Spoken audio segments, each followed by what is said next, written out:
We sell to businesses. We are in the semiconductor domain. You can stop me at any time. You can interrupt me. Initially, I will do something related to my domain, and then generically what we have learned as part of our journey, we will share it with you.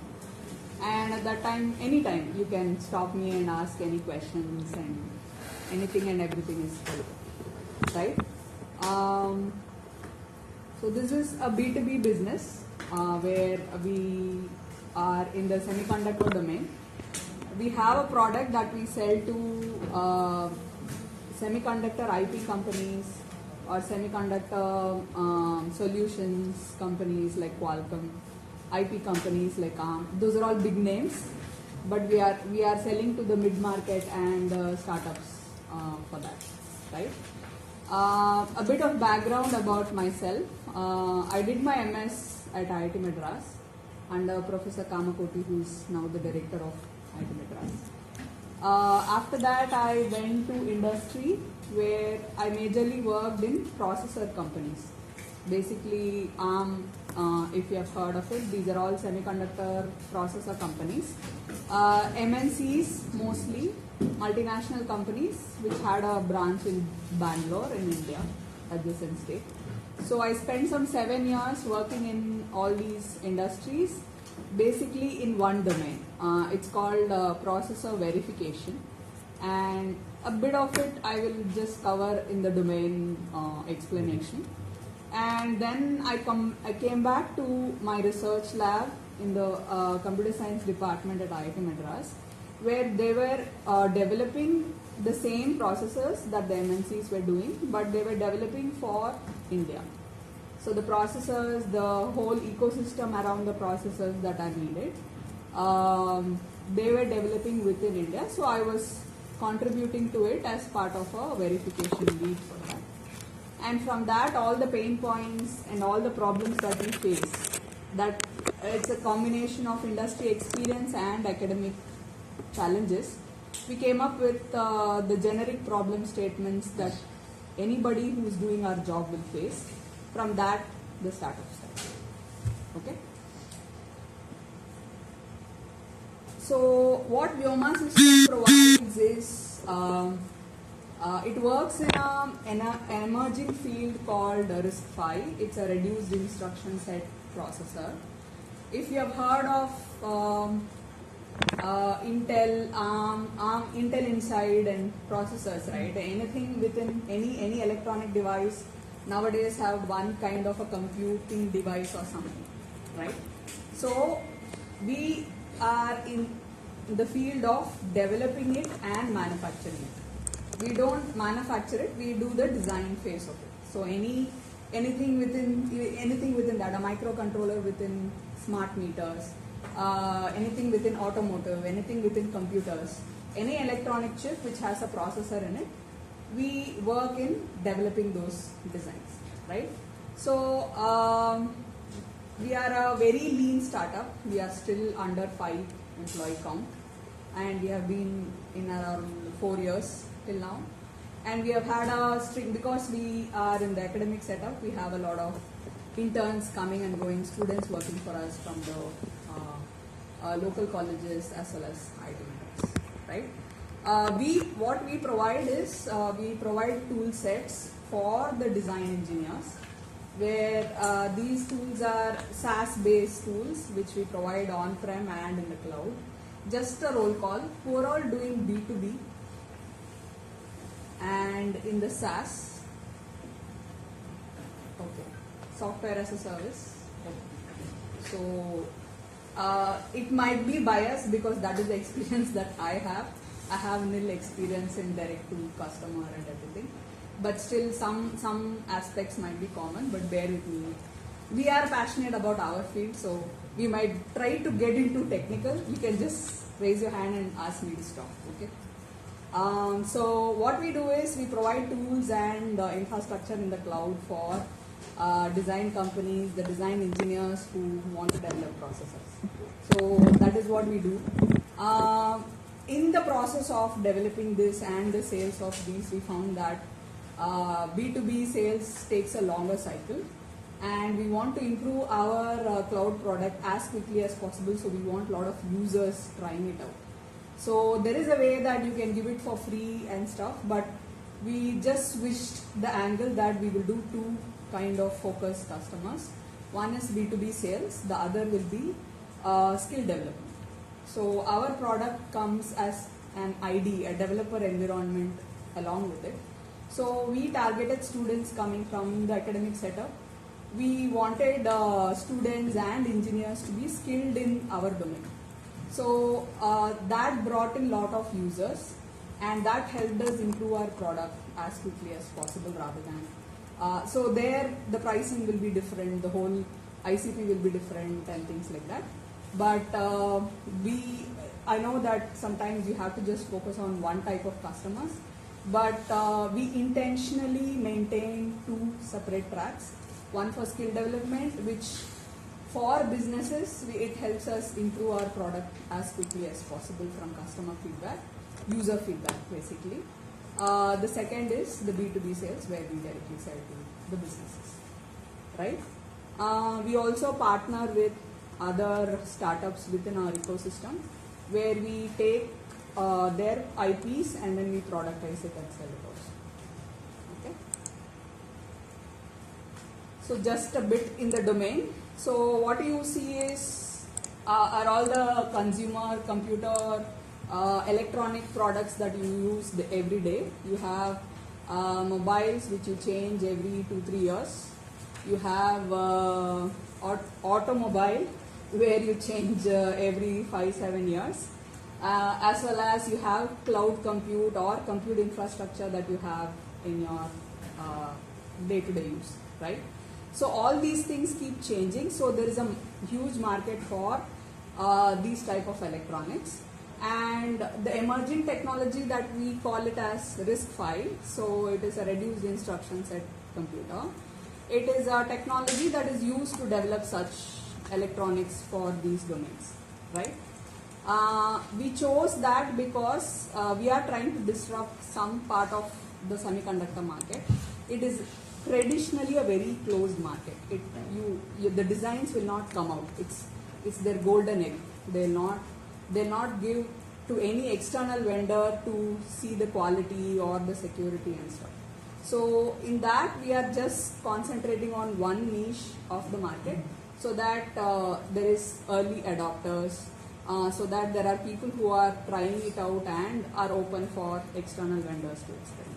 So we consciously chose in a closed domain market an experimental emerging segment, so that we have the expertise in that, as well as we can interact with early adopters faster. So this market has 3 problems. Because it's emerging, it has to prove itself. So they have a quality problem, they have security, meaning the chips that come should not be buggy, it should be working properly first time.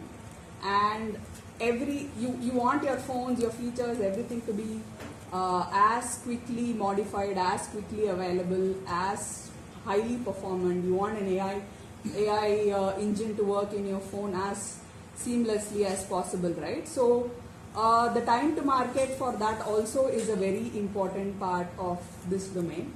So these are the common problems that we identified as part of working with the customer conversations, and then we started providing solutions where how to help the designers bring the design to market as fast as possible. So there are quality assurances that we have to give, that we give through our product. The second is we also provide some security solutions, all in the software world. We have not gone to the manufacturing. It's everything before the manufacturing. We provide all the solutions. And basically, once the chip is done, then you have to run all your application software and stuff. So we make sure those things happen. So whatever a design company needs, we provide it to help them manufacture. So just a background of the business progress, and then I'll go on to the generic stuff.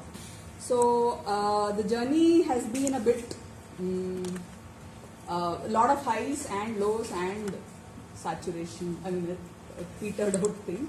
So we had a very early stage customer. It was a very easy sales where they agreed with our vision, and immediately we had a Canadian customer who was an AI startup company.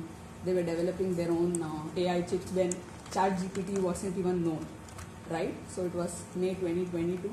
So where we had the users for our platform, and then slowly we started improving the product with the customer interactions with them, and then we brought the MVP product to the market, and then we started getting customers both in the product and the services angle.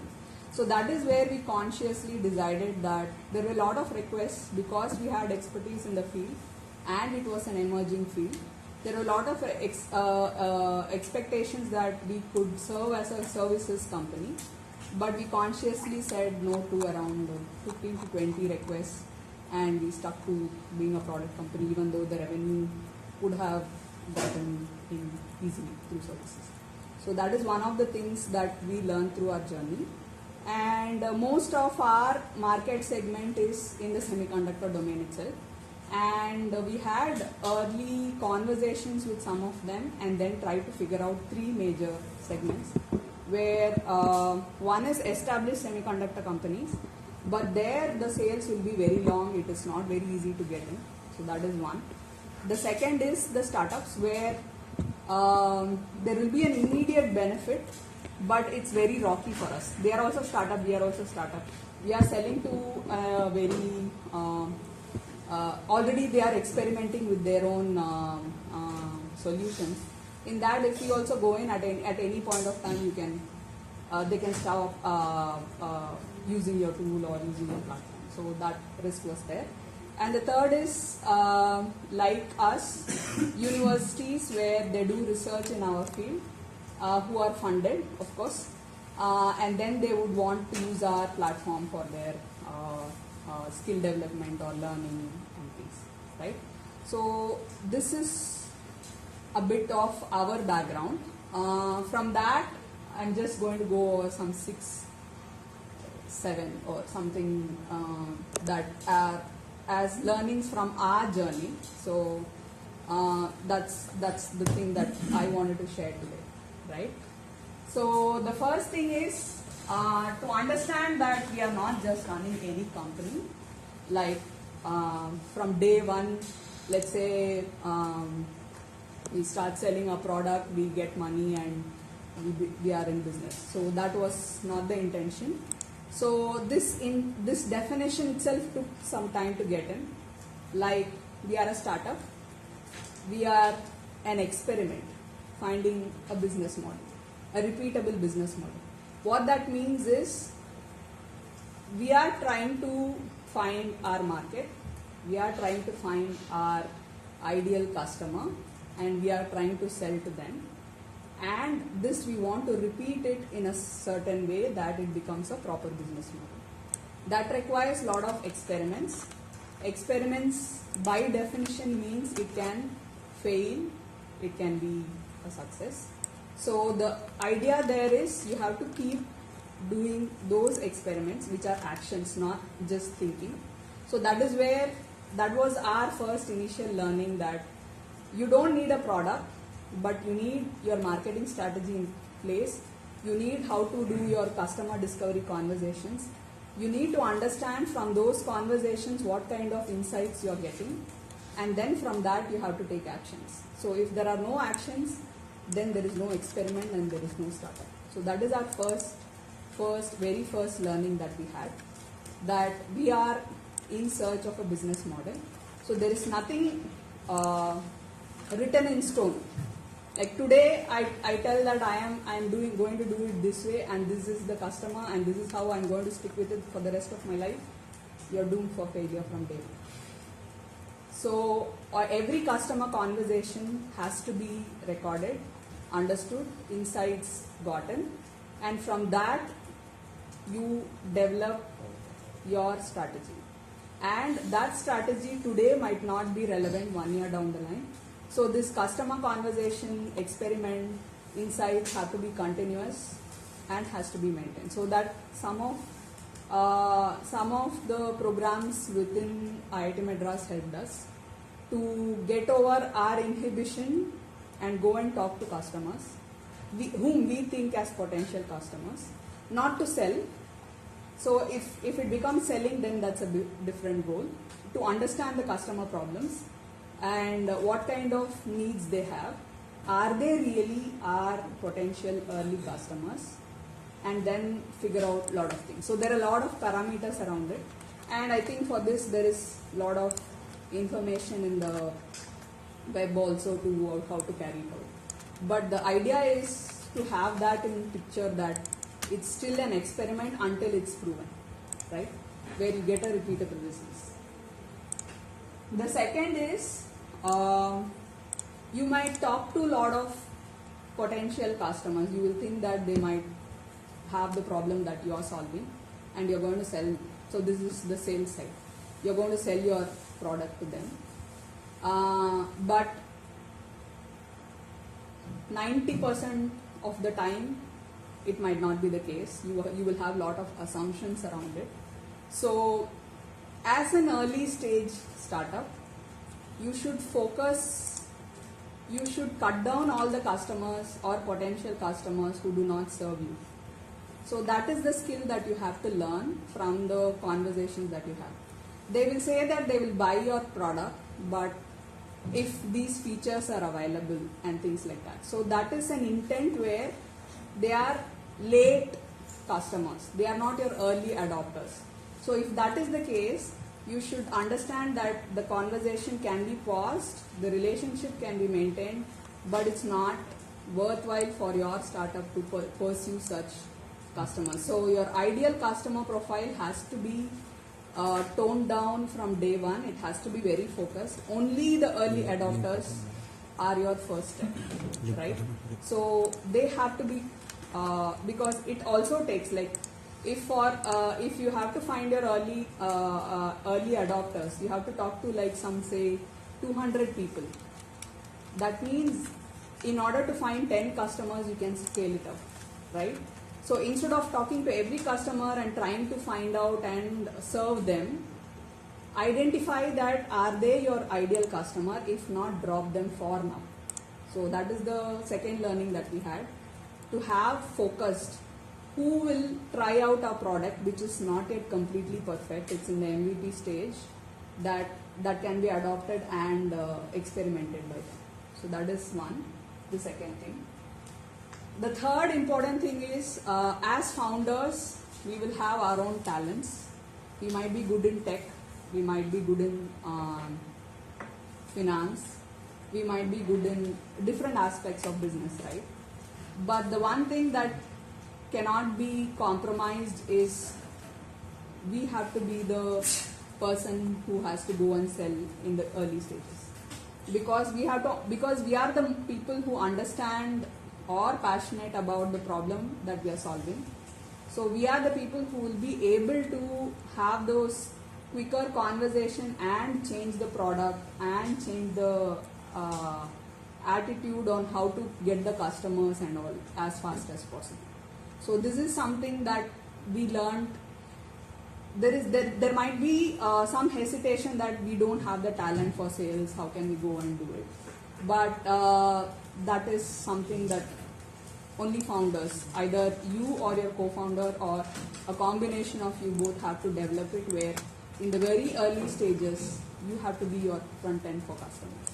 So the sales of 0 to 1, whatever it is, $1 million or whatever be your target, the initial target, that you know that okay, this is how you should do, then you delegate to other people. But before that, it has to be founder-led sales.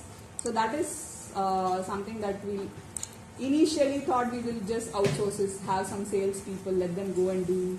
But there will be lot of miscommunication or lot of information from the customers that you could have gotten if you were there sitting in that hot seat, which will help in your engineering team, which will help you in your product development, which might help you in your roadmap. these conversations are very important to build your roadmap also. Like what might be the problems in another 5 years? What would be your product roadmap? So all those things will be gotten from this 0 to 1 sales, and to make sure that it's a repeatable one and it's not customized for every customer. So this is where the founders come into picture. The third is, or like, okay, fourth in this is, this I didn't learn. I went and I'm an engineer by profession. So the instinct or the natural progression is first build the product, then go and sell, right? And building any product takes resources, time, cost, people, anything and everything, you name it, you have to do it. But it need not be that way is something that I learned later, not before. So any feature additions that I do now, or I try to pivot now, I go and talk to customers first.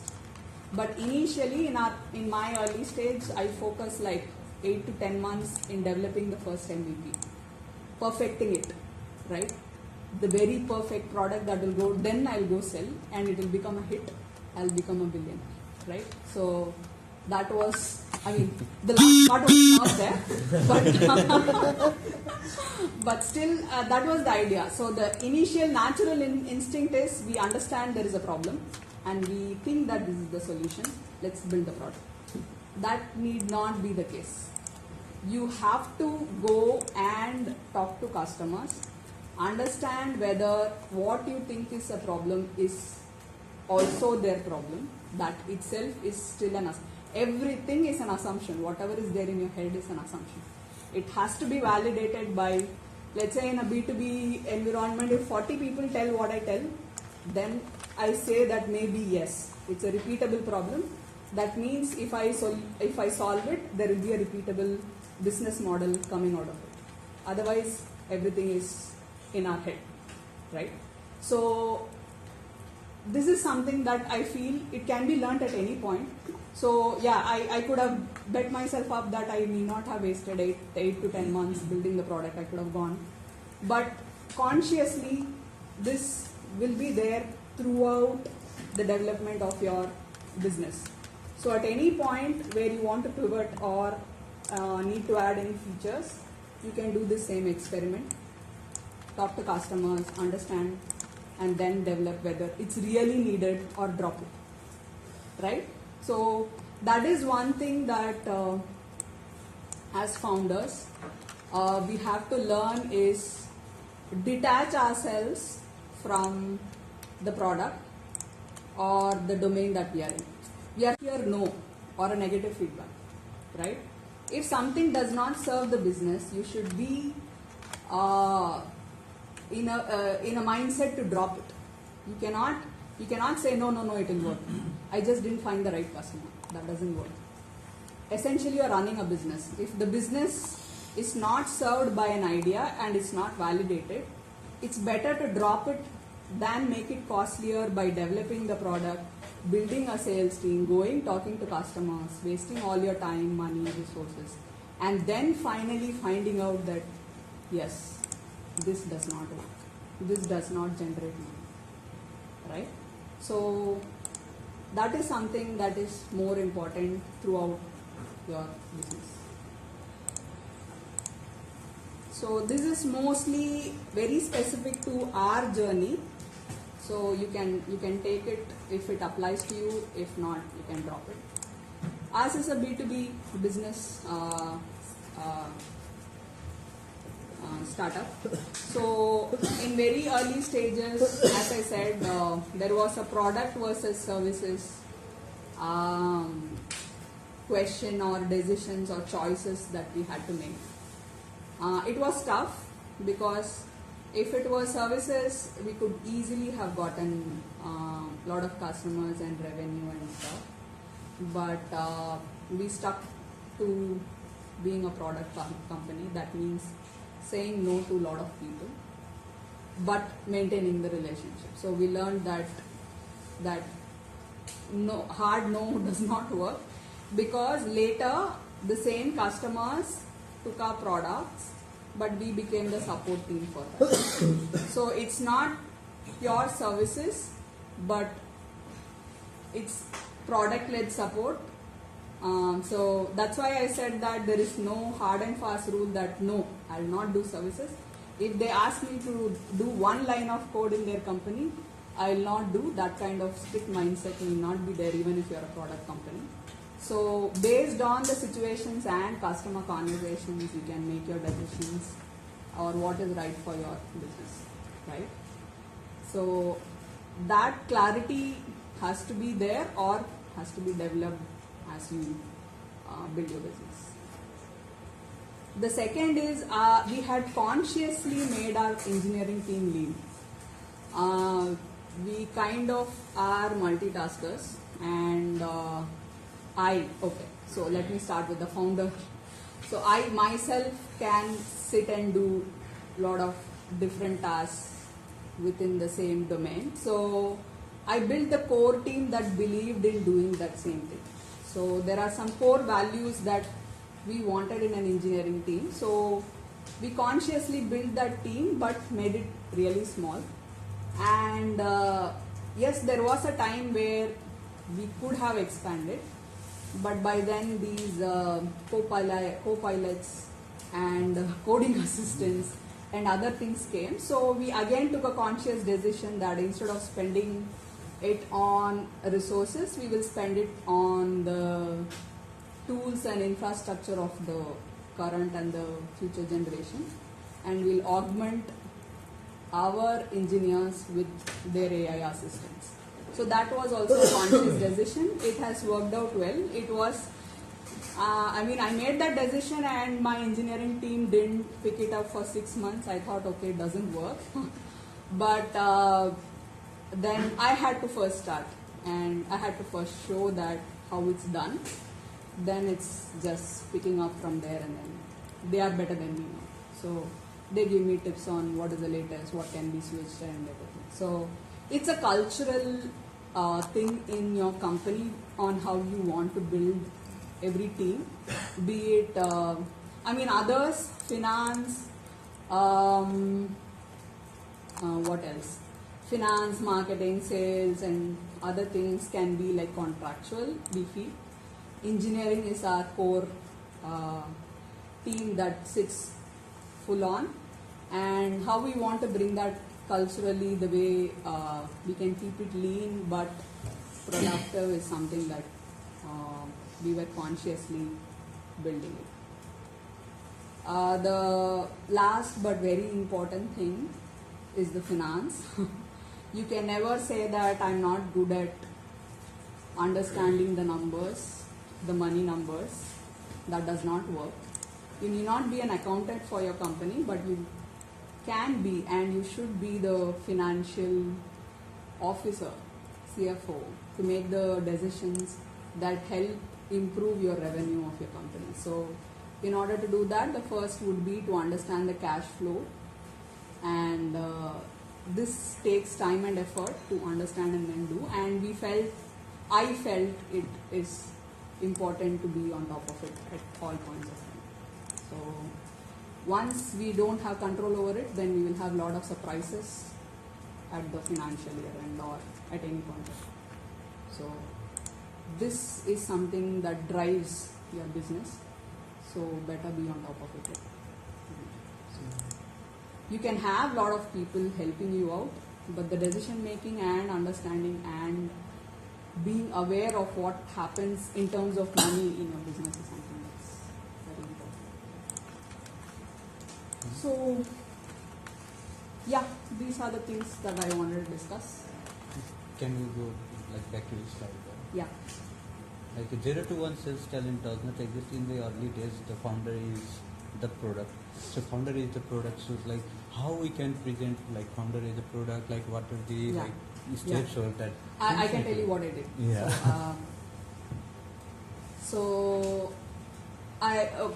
Yes, as I said, I started the product then only sold. But looking back, what I could have done, I have an engineering experience in the industry. Yeah.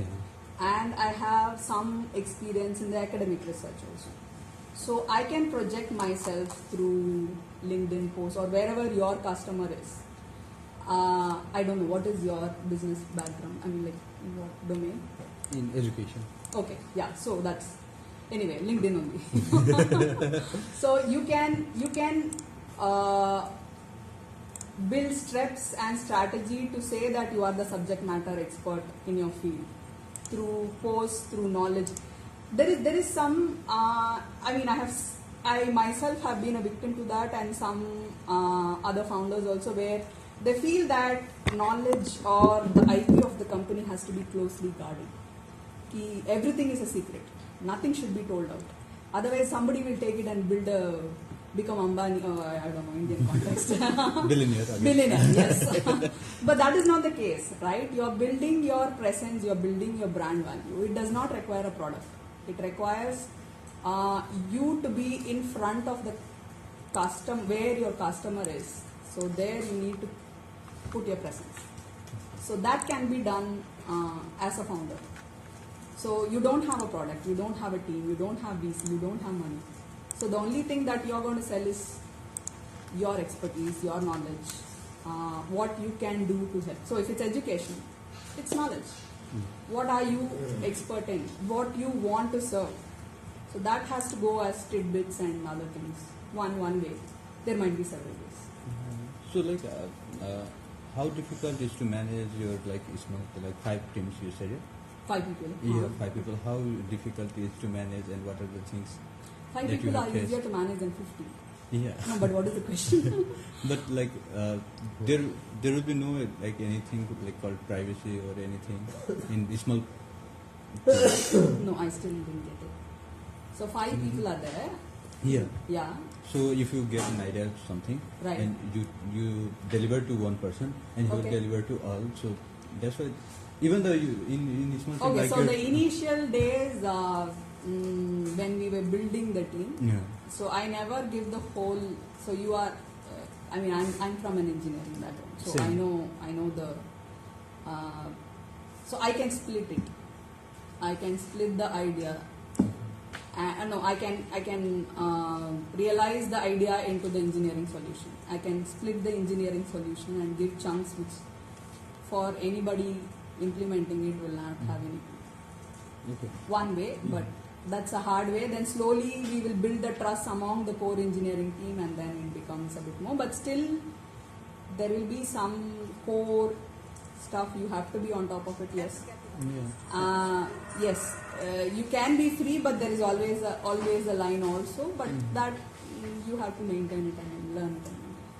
And like how you keep your like financial status secretly from all 4 of them? You don't share. Finance, you don't share. No, like I mean, you have your accountant They who will will be know some outside. pieces which they have to know. They are It's part of the theirs, project. whatever is theirs. No. Finance of a project, I don't share. No. But if they come to know, they're part of a discussion or somewhere, they know whatever they know. that's- No, financial discussions, they are not there. They are They're core not there. engineering team. Only my accountant knows, and she is nowhere related to my business. So she will not take So by me the over. way, Lavanya is my batchmate. We are in the same lab. in the I mean, I don't know. Yeah, see, it depends, right? See, you want to delegate some things in your business. Find the things that can be delegated and find some things that shouldn't. No, but that's a very important topic and very tough to. I haven't come to that normalize. stage. Yes. I haven't come to that stage where I am overwhelmed. I cannot handle it. I want somebody else. But So that is also I also have that is an also. answer for that. So for example, my retail sales, right? Yes. Everybody in my office knows it's like a shop. Yeah. They know because it's a B2C. There's a platform which Again, gives yes. dashboard shows them. You can't stop even for your business. B2C they will know, but B2B they will never know. Because that is a billing you know, like you see I have a report, cloud it will- platform. I have a single user sign up, but that is what they'll know. It's for one person. Some dollars will be there. Absolutely. But business decisions, business finance, no. Yes. So if it is a B2B sales, they will never know. Even my team has that Yeah. information issue. So You have to be clear on what is it, who should know. Let's say sales guy, right? He should know, then only it put pressure on him. Because he has to get more sales. See, yeah. Very important. Again, founder-led sales, I'll say that is an excuse for me that I haven't got. But if it is a bigger team, you definitely need sales guys Yeah, to as know. I said, I'm still learning. I haven't come to the stage where I have to delegate. But I think one important thing I want all of you to talk to Lavanya is, see, her R&D journey has been phenomenal. We are in the same batch, I know her very well. So I think that is the route you should ask her. It's a very tough journey according to me. I don't know what she is going to tell about journey. I didn't tell her. So according to me, that is a very less traveled path to me, if I have to answer. And that is something all of you should know. If you are interested in getting in R&D, I think she should be a very good example to tell how tough it is, and how she managed, 4 years of cash flow. I don't know. Can you share? I think that will be very good. Even for me to ask. So I think one of the things that helped me was being as part of this ecosystem at IIT Madras, being with the professor. So the R&D, 70 to 80% of it happened when I was part of the research lab itself. So the idea, the pain points, anything related to tech was figured out as part of being at IIT Madras Computer Science Department. Having said that, converting that to product and going to figure out the business is another journey. I consciously made a decision that I'll do bootstrap. I'm not going through the VC part. I want to, because it's R&D, it's not something that I can say that with a lot of conviction that there will be year-on growth this much, and everything that requires the VCs to be kept in happy, right?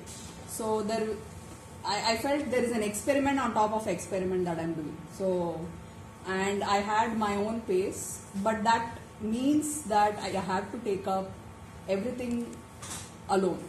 So there is a cash flow, there is something that you have to be on top of it, and every sale counts. I even did corporate training, people tell, right? I had knowledge. If I can go share that knowledge to the potential customers who just right now want only training for their engineers, I was willing to do it. So those are the things that brought in money to keep me bootstrapped, but at the same time helped me experiment with whatever R&D I was doing. And most of the R&D has been done without any cost in the infrastructure. See, there is always the manpower and other costs. But from the infrastructure, I went and figured out everything that is there on grants, everything that is there on credits, cloud credits, anything that is free, I'll be there. So that was initially, not now. Now, if I look at it, I'll be like, it's a headache, man. I can just go and sell, get money. So there are stages where we are still trying to figure out how to talk to customers. For us, finding that grant proposal and then submitting it would be more easier for us. So anything that is free, that's available out there for B2B, I was there, initially. There are several ways, right? There are several ways you can figure things out, but it's how you want to take it. So there are my friends for whom there is no way that they can do bootstrap. It's a semiconductor chip manufacturing, $1 million business. So you have to have VC. But in that I differed. I could have gone through the same path, but I said I'll do this, where the initial funding need not be high. I will understand the ecosystem and then do it. That is also a conscious decision. So it's not easy, but it's doable. One more additional question to that is, see, I don't think all of you are understanding our business. It's too much into deep tech. Very few people can get it. Second, what is the outcome of your R&D? You must have owned an IP. I think that's the very important thing that everybody would be interested in. I have conflicting.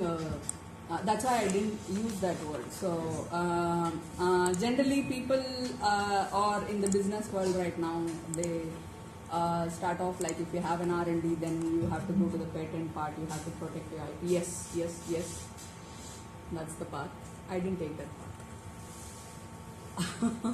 So what I am more passionate about is making it user friendly, and it's a big market. It's something that I was not pulled into that, so I cannot completely honestly answer the IP part. No, I think even We Android built- for that matter, right? Android never made Huh. an IP. That's how they make money.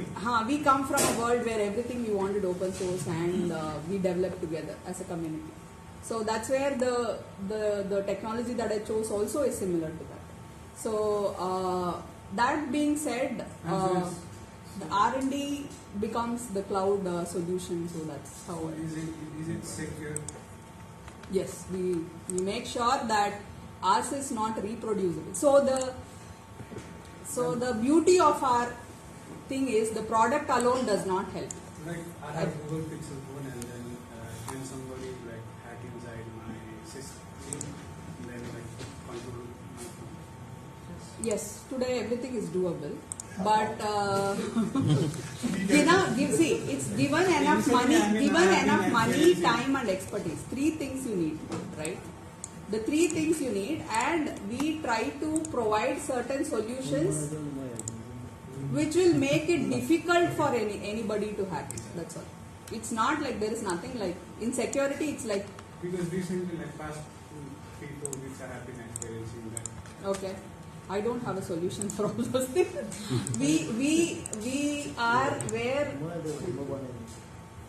whatever chips are in your phone, to design that we help. After it gets manufactured, we don't look at it. Do you think like Google Pixel has like secure? Every semiconductor company knows that there is some security flaw or the other in their designs, which can be hacked at any point of time. It's again a matter of the hackers' expertise, time, and money that they have. And so why can't they fix that flaw? So there is performance versus. You also want your phone to be fast. Trade-off is there, and the business is there, and they take a calculated bet that the users of my phone might not be so interested in having it highly secure rather than speed. So, and how many have their expertise to go and sit and hack every phone? And so it's a calculated bet that every industry does for their business. Sometimes it backfires. Sometimes business happens. Any other questions? I am done. So you can go to lunch. Oh, you finished 12:50.